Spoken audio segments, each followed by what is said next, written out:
오늘 하나님께서 우리에게 주시는 말씀은 고린도전서 12장 12절에서 31절까지 말씀입니다. 고린도전서 12장 12절에서 31절까지 말씀 우리 함께 읽겠습니다. 몸은 하나인데 많은 지체가 있고 몸의 지체가 많으나 한 몸임과 같이 그리스도도 그러하니라. 우리가 유대인이나 헬라인이나 종이나 자유인이나 다 한 성령으로 세례를 받아 한 몸이 되었고 또 다 한 성령을 마시게 하셨느니라. 몸은 한 지체뿐만 아니요 여럿이니 만일 발이 이르되 나는 손이 아니니 몸에 붙지 아니하였다 할지라도 이로써 몸에 붙지 아니한 것이 아니요 또 귀가 이르되 나는 눈이 아니니 몸에 붙지 아니하였다 할지라도 이로써 몸에 붙지 아니한 것이 아니니 만일 온몸이 눈이면 듣는 곳은 어디며 온몸이 듣는 곳이면 냄새 맡는 곳은 어디냐. 그러나 이제 하나님이 그 원하시는 대로 지체를 각각 몸에 두셨으니 만일 다 한 지체뿐이면 몸은 어디냐. 이제 지체는 많으나 몸은 하나라. 눈이 손더러 내가 너를 쓸데없다 하거나 또한 머리가 발더러 내가 너를 쓸데가 없다 하지 못하리라. 그뿐 아니라 더 약하게 보이는 몸의 지체가 도리어 요긴하고 우리가 몸에 덜 귀히 여기는 것들을 더욱 귀한 것들로 입혀주며 우리의 아름답지 못한 지체는 더욱 아름다운 것을 얻느니라. 그런즉 우리의 아름다운 지체는 그럴 필요가 없느니라. 오직 하나님이 몸을 고르게 하여 부족한 지체에게 귀중함을 더하사 몸 가운데서 분쟁이 없고 오직 여러 지체가 서로 같이 돌보게 하셨느니라. 만일 한 지체가 고통을 받으면 모든 지체가 함께 고통을 받고 한 지체가 영광을 얻으면 모든 지체가 함께 즐거워하느니라. 너희는 그리스도의 몸이요 지체의 각 부분이라. 하나님이 교회 중에 몇을 세우셨으니 첫째는 사도요 둘째는 선지자요 셋째는 교사요 그 다음은 능력을 행하는 자요 그 다음은 병 고치는 은사와 서로 돕는 것과 다스리는 것과 각종 방언을 말하는 것이라. 다 사도겠느냐 다 선지자겠느냐 다 교사이겠느냐 다 능력을 행하는 자이겠느냐 다 병 고치는 은사를 가진 자이겠느냐 다 방언을 말하는 자이겠느냐 다 통역하는 자이겠느냐 너희는 더욱 큰 은사를 사모하라. 내가 또한 가장 좋은 길을 너희에게 보이리라. 아멘. 우리가 성경을 제대로 이해하지 못하는 중요한 이유 중에 하나는 목회자가 하나님의 말씀을 잘못 가르치기 때문입니다. 물론 우리가 살아가는 이 시대 우리의 언어로 우리가 성경을 볼 수가 있습니다. 그런데 적지 않은 분들이 성경을 읽지 않기 때문에 목회자들이 하나님의 말씀을 잘못 전해도 무엇이 잘못되어 있는지를 모르고 잘못된 신앙생활을 하는 분들이 적지가 않다고 하는 것입니다. 물론 우리가 성경을 읽을 수 있기 때문에 너 왜 성경을 읽지 않았느냐? 너 성경을 읽지 않았으니까 그렇게 잘못되고 그렇게 잘못된 신앙생활을 하는 것 아니냐? 이렇게 책임을 물을 수도 있겠지만 근본적인 책임은 하나님의 말씀을 제대로 가르쳐야 하는 목회자가 하나님의 말씀을 제대로 가르치지 않기 때문에 잘못된 신앙생활을 하는 경우가 많다고 하는 것이죠. 그래서 그 책임에 대해서 하나님께서는 목회자에게 그 핏값을 찾으실 것입니다. 구약시대도 보면 하나님의 말씀을 전하는 하나님의 사람들이 있었습니다. 그렇지만 하나님의 말씀을 전할 때 사람들이 귀담아 듣지 않았고 거짓 선지자들이 잘 될 거다. 여호와의 성전이 있으니 우리가 망하지 않을 것이다. 그렇게 거짓말했던 그 선지자들의 말에 귀를 더 기울여서 결국은 나라가 망하는 일까지 경험했다고 하는 것을 우리가 기억해야 할 것입니다. 그래서 교회는 목회자가 하나님의 말씀을 제대로 전할 수 있도록 성경을 공부하고 책을 볼 수 있도록 시간도 재정도 배려해 주어야 하는 것입니다. 목회자가 성경을 제대로 알고 제대로 가르치게 되면 그 유익이 누구에게 다 가게 됩니까? 결국은 성도들에게 가게 되는 것 아니겠습니까? 디모데후서 4장 1절부터 5절 말씀에 보면 하나님 앞과 살아있는 자와 죽은 자를 심판하실 그리스도 앞에서 그가 나타나실 것과 그의 나라를 두고 엄히 명하노니 너는 말씀을 전파하라. 때를 얻든지 못 얻든지 항상 힘쓰라. 범사의 오래 참음과 가르침으로 경책하며 경계하며 권하라. 때가 이르리니 사람이 바른 교훈을 받지 아니하며 귀가 가려워서 자기의 사욕을 따를 스승을 많이 두고 또 그 귀를 진리에서 돌이켜 허탄한 이야기를 따르리라. 그러나 너는 모든 일에 신중하여 고난을 받으며 전도자의 일을 하며 내 직무를 다하라 라고 말씀을 하고 있습니다. 말씀을 전하는 사역자가 어떤 자세와 어떤 태도로 하나님의 말씀을 전해야 하는지를 사도 바울이 이제 에베소를 담당해서 목회하는 디모데에게 이 말씀을 전해주고 있습니다. 디모데는 바울과 사역하면서 바울이 어떤 태도와 어떤 자세로 복음을 전하는지를 가장 잘 아는 사역자이기도 합니다. 바울은 복음을 전하기 위해서 자신의 생명도 아까워하지 않았습니다. 복음을 전할 때 유대인들이 나서서 바울을 박해하고 심지어는 죽이려고 하기도 했습니다. 하지만 뒤로 물러서지 않고 끝까지 복음을 전했던 것처럼 디모데에게도 이와 같이 하나님의 말씀을 온전히 붙들고 전하라고 말씀하고 있습니다. 그런데 그 시대에도 벌써 하나님 말씀 듣기를 사모하는 사람도 있었지만 하나님의 말씀이 아닌 성공과 번영, 자신들의 귀를 즐겁게 하는 말을 듣기 위해서 사욕을 따를 스승을 많이 두는 그런 일들이 이미 벌어졌다고 말씀을 하고 있습니다. 이것과 타협하게 되면 결국은 하나님의 말씀을 전할 수 없게 되는 것입니다. 사람의 마음을 즐겁게 하는 말을 전하게 되면 결국은 이스라엘 백성들이 망하게 되었던 것처럼 그 길을 갈 수밖에 없다고 하는 것을 말씀해주고 있는 것이죠. 오늘도 마찬가지입니다. 적지 않은 목회자들이 하나님의 말씀을 전한다고 말은 하지만 사람들이 듣기 좋아하는 말들을 전합니다. 성공과 번영에 대해서 말하고 십자가와 회개에 대한 죄에 대한 말씀을 전하지 않는 교회들이 적지가 않다고 하는 것이죠. 왜냐하면 사람들이 죄에 대해서, 십자가에 대해서, 고난에 대해서 듣고 싶어 하지 않기 때문이라고 하는 것이죠. 그래서 적지 않은 목회자들이 사람들에게 감동을 줄 수 있는 이야기를 만들어냅니다. 예화라고 하는 것을 사용하죠. 그래서 그 말을 들을 때는 감동이 됩니다.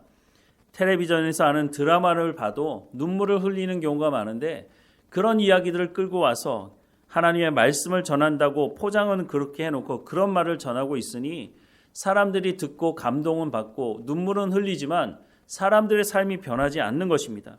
왜냐하면 그것은 하나님의 말씀이 아니기 때문인 것이죠. 하나님의 말씀을 듣지 못하게 되면 결국 어떤 일이 벌어집니까? 하나님을 아는 지식이 없어서 망하게 되었다고 말하는 호세아 선지자의 말씀이 오늘 이 시대에도 동일하게 선포될 수밖에 없다고 하는 것이죠. 오늘 우리가 드리는 예배도 보면 공연인지 이것이 하나님께 드리는 예배인지 헷갈리게 만드는 일들이 적지가 않습니다. 찬양대가 찬양을 하는 것은 하나님께 영광을 돌리기 위해서 찬양하는 것 아닙니까? 그런데 왜 찬양대가 찬양을 하고 나서 사람들이 박수를 칩니까? 물론 말은 그렇게 하죠. 하나님께 영광의 박수를 돌리는 것이라고. 그런데 정말로 그렇게 박수를 치는 사람들 중에 얼마나 많은 사람들이 하나님 너무 감사합니다. 이 찬양이 하나님께 영광이 되길 원합니다 하고 하나님의 그 영광스러움을 우리가 보고 박수를 치는 사람이 과연 몇 명이나 될까요? 또 목회자가 박수를 조장하는 사람들도 있습니다. 찬양대가 수고했다고 박수를 치는 것이죠. 지휘자가 수고했다고 박수를 치고 심지어는 어떤 지휘자는 찬양이 끝나고 나서 뒤를 돌아서 박수를 치는 그 성도들을 향해서 인사를 하는 사람이 있습니다. 결국은 자신이 그 박수를 받았기 때문에 감사의 인사를 하는 것 아닙니까? 예배가 아닌 공연을 만들어 놓고 있는 것입니다.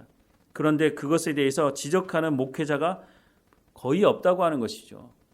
사람들이 좋아하니까 예배를 하나님께 드리는 예배가 아니라 예배라고 하는 틀을 가지고는 있지만 사람들이 즐거워하는 공연을 만들고 있는 것이죠.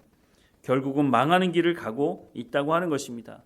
사람들의 육적인 필요를 채워주는 그것이 예배라고 할 수는 없다고 하는 것입니다. 목회자가 깨어있지 않고 하나님의 말씀을 제대로 전하지 않으면 오늘 이 시대에도 디모데 후서에서 말씀하는 그 말씀이 동일하게 이루어지고 있다고 하는 것을 우리가 기억해야 한다고 하는 것이죠.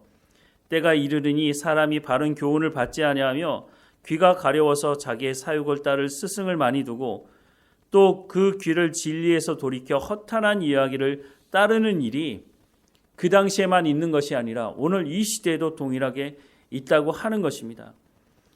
적지 않은 분들이 교회에 와서 일정한 직분을 맡고 봉사를 합니다. 그런데 자신의 신앙의 수준이 좋은 곳이라고 착각하는 분들이 있습니다. 그 봉사하는 것이 자기가 신앙이 좋기 때문에 이런 봉사를 하는 것이라고 생각하는 사람들이 있다고 하는 것이죠. 눈치 빠른 목회자들은 그것을 이용하기도 합니다. 그래서 교회를 등록한 지 얼마 되지 않은 사람에게 자꾸 일을 맡깁니다.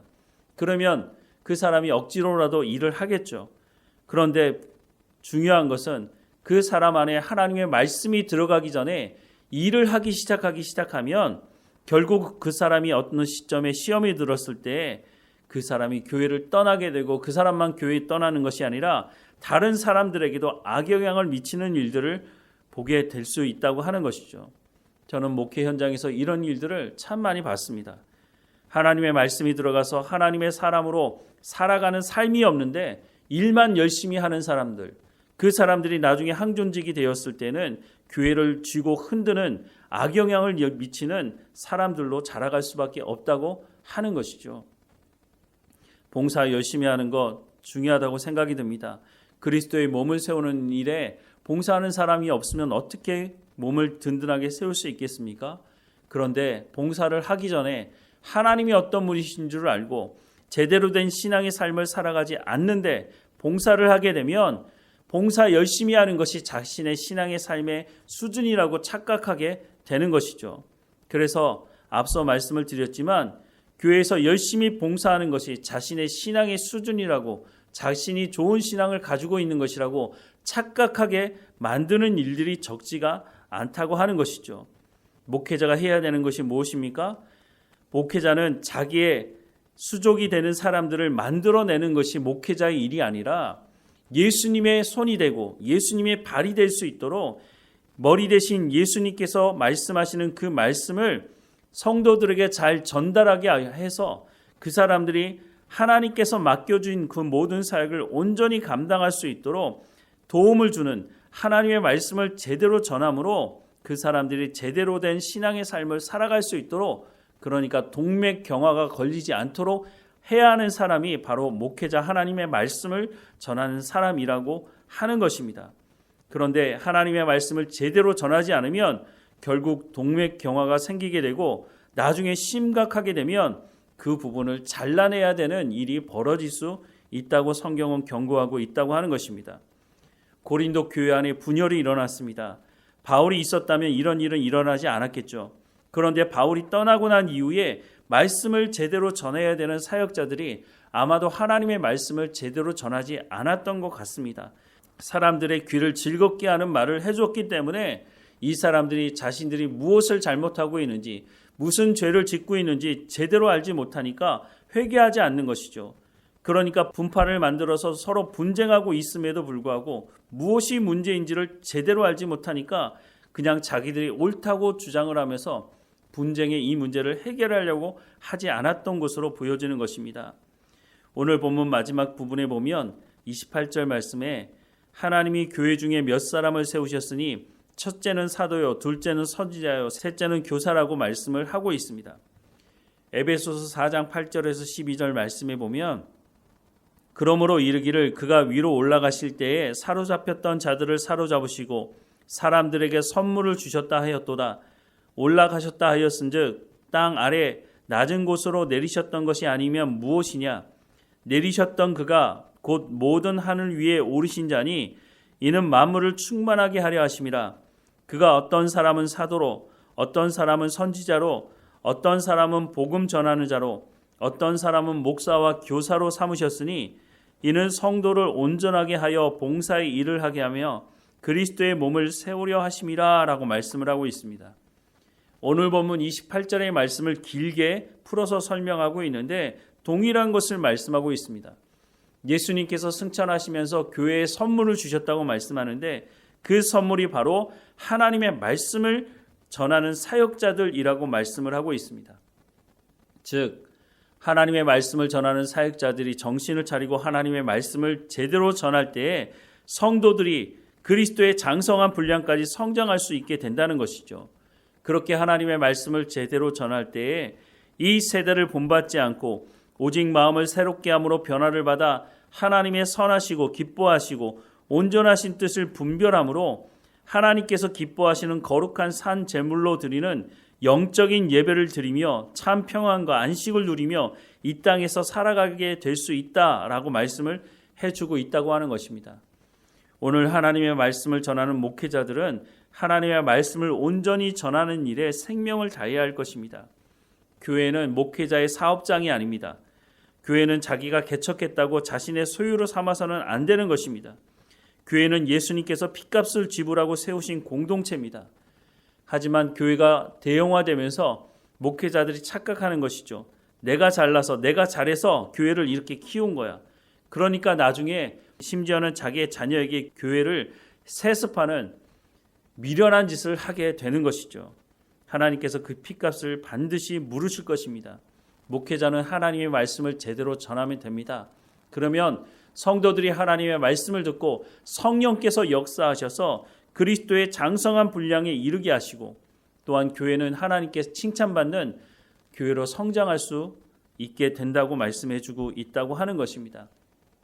교회는 한 몸이 되어야 합니다. 한 몸이 될 수 있는 것은 하나님의 말씀을 제대로 전하는 목회자를 통해서 하나님의 말씀이 선포될 때에 교회는 한 몸으로 각 지체가 각자의 역할을 하며 하나님께서 칭찬하시는 교회로 성장하게 된다고 말씀해 주고 있다고 하는 것입니다. 말씀을 전하는 목회자도 깨어 있어야 하고 말씀을 듣고 순종하며 그리스도의 장성한 분량에 이르는 모든 성도들도 깨어 있어야 합니다. 서로가 깨어 있지 않으면 결국은 잘못된 길로 가서 우리가 잘못된 열매를 맺을 수 있다고 하는 것을 기억해야 할 것입니다. 하나님의 말씀을 듣고 성령의 열매를 맺는 하나님께서 기뻐하시는 우리 모든 교회 성도들이 되기를 주님의 이름으로 축원합니다. 기도하겠습니다. 사랑하는 하나님, 목회자를 세워서 하나님의 말씀을 대언하게 하시니 목회자들이 하나님의 말씀을 제대로 알고 제대로 전할 수 있도록 자기의 사리사욕을 챙기려고 하는 미련한 삶을 살아가지 않도록 하나님께서 은혜를 베풀어 주옵소서. 성도들 안에도 하나님 말씀 듣기를 사모하게 하셔서 자기의 귀를 즐겁게 하는 그런 스승들을 쫓아다니는 삶을 살아가지 않도록 하나님 모두가 하나님의 말씀에 집중할 수 있도록 하나님 은혜를 허락해 주옵소서. 우리를 한 공동체로 모이게 하셔서 하나님을 예배하게 하시니 우리가 온전히 하나님을 예배하는 예배를 드릴 수 있도록 우리의 마음을 즐겁게 하는 공연으로 만들지 않도록 모두가 깨어있도록 하나님 은혜를 허락해 주옵소서. 우리가 살아가는 이 세대를 분별하기 참 쉽지 않습니다. 우리의 마음을 즐겁게 하는 것에 귀를 기울이고 싶고 우리의 마음을 현혹 하는 그런 것에 우리의 눈을 두고 싶어하는 마음이 있습니다. 하나님 우리를 불쌍히 여겨주셔서 이 세대를 본받지 않고 오직 마음을 새롭게 함으로 변화를 받아 하나님의 선하시고 기뻐하시고 온전한 뜻이 무엇인지 분별하게 하셔서 하나님께서 기뻐하시는 거룩한 산 제물로 드리는 영적인 예배를 드리며 하나님 주시는 참 평안과 안식을 누리며 우리가 이 땅에서부터 하나님의 나라를 살아갈 수 있도록 은혜를 베풀어 주옵소서. 날마다 깨어 있도록 하나님의 말씀을 통해서 성령의 열매를 맺어갈 수 있도록 우리의 삶을 주장하시고 인도해 주옵소서. 그래서 우리가 살며 살아가는 우리의 삶 현장에서 증인의 역할을 온전히 감당할 수 있도록 하나님 인도해 주옵소서. 늘 우리와 함께 하시는 하나님께 감사드리고 예수님의 이름으로 기도드립니다. 아멘.